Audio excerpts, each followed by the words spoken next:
सैया पो हमरा केहू डाली ना नजरिया, राजा पो हमरा केहू मारी ना नजरिया। हम बानी गोर बाकी ई बाड़े करिया, हम बानी गोर बाकी ई बाड़े करिया। सौतीन बंगाली चाहे होखे फूल झरिया, कवनो ना मारी हमरा राजा पो नजरिया। हम बानी गोर बाकी ई बाड़े करिया, हम बानी गोर बाकी ई बाड़े करिया।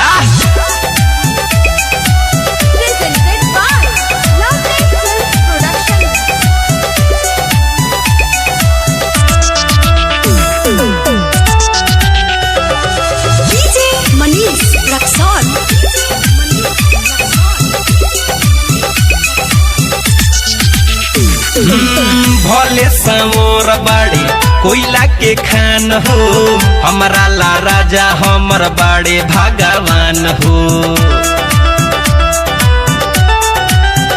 हाँ भले समोर बाड़े कोयला के खान हो, हमरा ला राजा हमर बाड़े भगवान हो। रग रग में बसल बाड़े दिल के ई भीतरिया, रग रग में बसल बाड़े दिल के ई भीतरिया। हम बानी गोर बाकी ई बाड़े करिया, हम बानी गोर बाकी ई बाड़े करिया।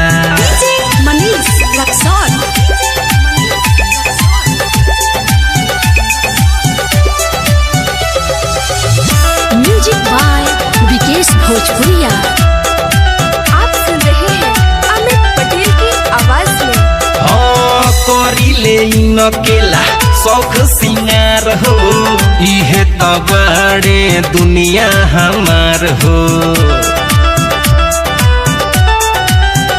है करिले न केला शौक सिंगार हो, इहे त बाड़े दुनिया हमार हो। इनका ना धरे कौनो दुखावा बेमरिया, इनका ना धरे कौनो दुखावा बेमरिया।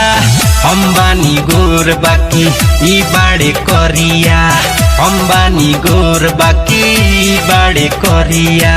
सौतीन बंगाली चाहे होखे फूल झरिया, कवनो ना मारी हमरा राजा पो नजरिया। हम बानी गोर बाकी ई बाड़े करिया, हम बानी गोर बाकी ई बाड़े करिया।